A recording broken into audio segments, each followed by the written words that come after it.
Dear Boris, Mr. President, dear woman, Prime Minister, General Krinkovic, dear Grinch, Excellencies, ladies and gentlemen, good afternoon. This is one of my first public speeches since the NATO summit in The Hague in late June. And it means a lot to be giving it here, in Germany, at this new work Niedersachsen factory. I'm excited to visit today. It means a lot to be here because the defense industry in Germany and across Europe and North America matters more than ever. Ensuring we are strong and successful is an absolute priority for NATO. And strong and successful is exactly what Rheinmetall is.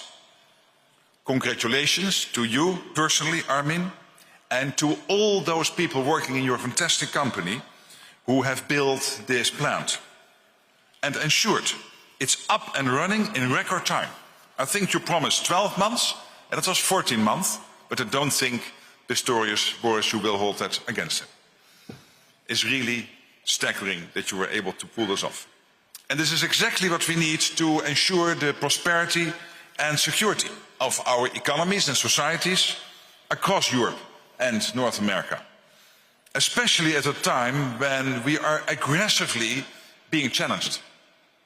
Russia and China are expanding their militaries and their capabilities at speed and scale with little transparency. Their defense industries are producing weapons and heavy military equipment at an incredible rate. Not just to show off at big parades in Moscow and Beijing, but to secure spheres of influence, project power, and undermine the rules-based international order.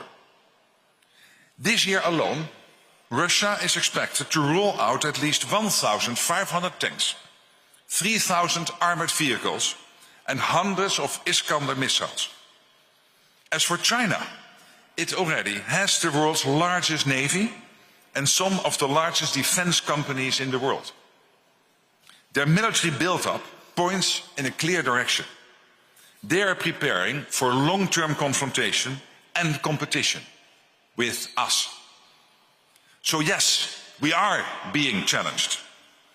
But Europe and America together are on course to turn the tide on defense production. And I say this confidently for two reasons. First, because there is real cash on the table and more will flow.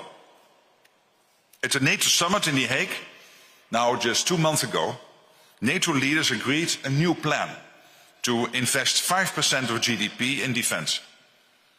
Germany has already announced that it plans to invest almost 153 billion in defense by 2029.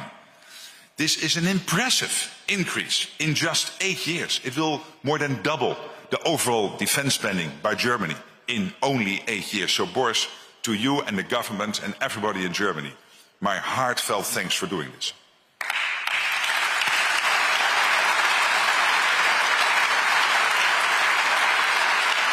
Germany is taking a leadership role, and it has to. You are the biggest economy in Europe, but you are doing it. And others will follow. We see that NATO allies are moving to invest a lot more in defense across Europe at the moment. And that's good. But cash alone, of course, doesn't provide security. As Boris was saying, capabilities provide the security. And that brings me to my second reason why I'm confident the tide is turning on defense production. And that's because there is real firepower and innovation coming out of our industries. Across the alliance, we have already expanded existing production lines and opened many new ones, like this one here in Unterlüß.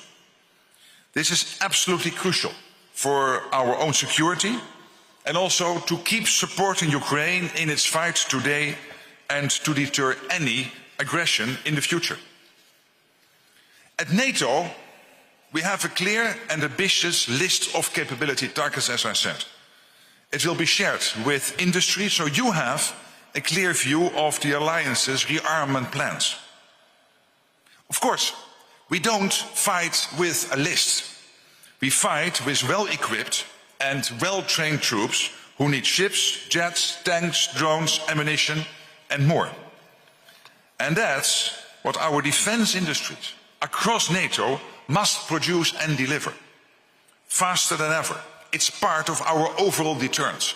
Deterrence doesn't come from 5%.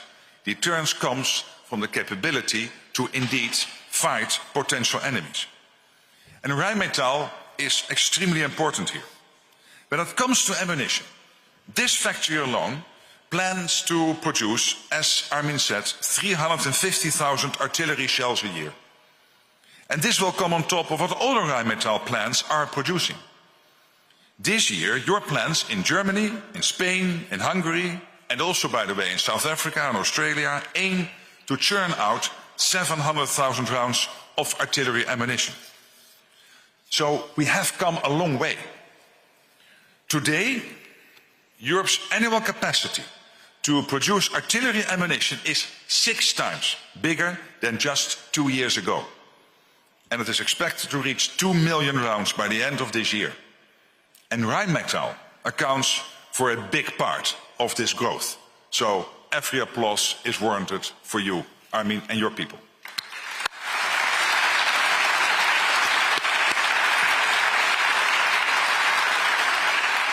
And this is for ammunition.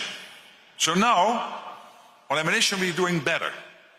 But now we need to see similar efforts to increase the production of more complex capabilities like tanks and air defense systems and missiles. So sorry, no time to rest. But you don't like rest, I know. I'm not saying it's easy, but it is absolutely necessary for our security now and in the future. As I said earlier, the challenges we face are not going away anytime soon. To speed up the production of much needed capabilities, we can build on our experience in ramping up the production of shells. And we can learn from Ukraine's innovative industrial mobilization. So we need to restart some of our idle production lines, develop faster manufacturing processes, and buy the components so that when the orders come in, they can be delivered faster. At the same time, we need urgently to reduce our dependencies, not least on the critical raw materials that we source from far away. And we need to do all this while keeping prices under control, sorry Armin, so we can buy more and restock our arsenals. This is the challenge of rearmament.